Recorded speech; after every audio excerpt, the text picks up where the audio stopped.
UP की सियासत में बहुजन समाज पार्टी फिर से मैदान में है और इस बार 2027 के चुनाव की जमीन तैयार करने जा रही है। 9 अक्टूबर को लखनऊ में होने वाला विशाल शक्ति प्रदर्शन और आज की बड़ी बैठक ये सब बसपा की वापसी का इशारा है। बहन मायावती ने आज 7 सितंबर 2025 को लखनऊ में एक बड़ी बैठक बुलाई। इस बैठक में उन्होंने 9 अक्टूबर को मान्यवर कांशीराम साहब की पुण्यतिथि पर लखनऊ में एक भव्य शक्ति प्रदर्शन का ऐलान किया।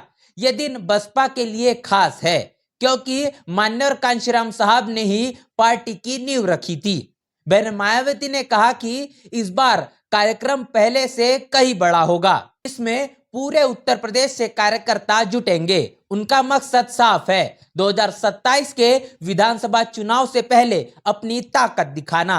आज की बैठक में बहन मायावती ने पार्टी के सभी बड़े पदाधिकारियों, विधायकों और जिला प्रमुखों को बुलाया। करीब 1 घंटा 15 मिनट तक चली इस बैठक में उन्होंने संगठन को मजबूत करने और 80% लक्ष्य हासिल करने की बात कही। उनका कहना था कि बाकी काम 9 अक्टूबर के बाद पूरा होगा। साथ ही उन्होंने कार्यकर्ताओं को निर्देश दिया कि ज्यादा से ज्यादा लोगों को शक्ति प्रदर्शन में लाए ताकि विरोधी दलों को उनकी ताकत का एहसास हो। कई सालों बाद इस स्मारक स्थल पर इतना बड़ा आयोजन हो रहा है। पहले रखरखाव के कारण लोग बाहर ही श्रद्धांजलि देते थे, लेकिन इस बार बहन मायावती के नेतृत्व में यह कार्यक्रम भव्य होगा। पूरे उत्तर प्रदेश में कार्यकर्ता लखनऊ आएंगे और उनके लिए खास व्यवस्थाएं की गई है। यह आयोजन न सिर्फ श्रद्धांजलि है बल्कि बीएसपी की भविष्य की रणनीति को मजबूत करने का मौका भी है।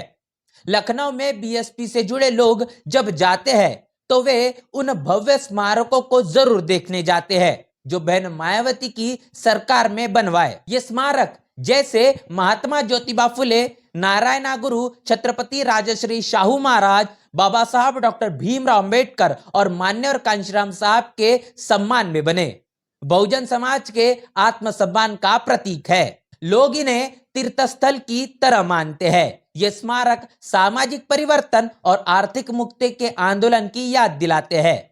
बहन मायावती ने कहा कि बीएसपी का मिशन है इन महापुरुषों के सपनों को साकार करना और सर्व समाज को एकजुट करना।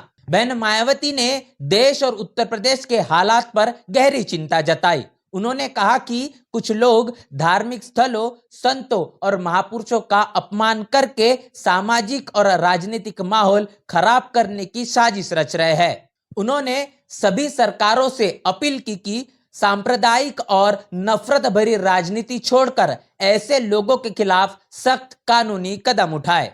उन्होंने कहा कि कानून का राज होगा तभी लोग शांति से अपनी रोजी रोटी कमा पाएंगे और अपने परिवार का पालन पोषण कर सकेंगे।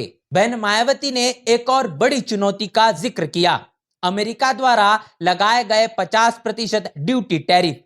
ये टैरिफ भारत की अर्थव्यवस्था और आम जनता के लिए मुश्किलें बढ़ा सकते हैं। उन्होंने भारत सरकार और बीजेपी से कहा कि जनहित और देश हित को ध्यान में रखकर नीतियों में ठोस सुधार करे।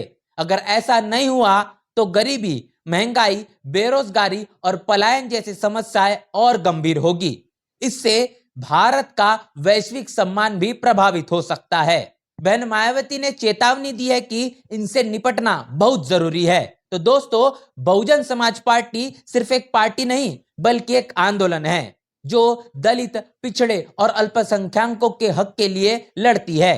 बहन मायावती ने कार्यकर्ताओं से कहा है कि विपक्षी साजिशों के बावजूद हमें एकजुट होकर आगे बढ़ना होगा। 9 अक्टूबर का कार्यक्रम एक नई शुरुआत है। इस पूरे वीडियो को लेकर आपकी राय, आपकी प्रतिक्रिया लिखकर कमेंट बॉक्स में जरूर बताएं। बने रहे नेशनल चौपाल के साथ। मिलते नए वीडियो में, तब तक के लिए जय भीम, जय भारत। बहुजन समाज की हर खबर पाने के लिए चैनल को सब्सक्राइब करें, लाइक करें, शेयर करें। नेशनल चौपाल को बचाने के लिए ज्वाइन बटन क्लिक करके चैनल की सदस्यता लें और चैनल को आर्थिक मदद करें।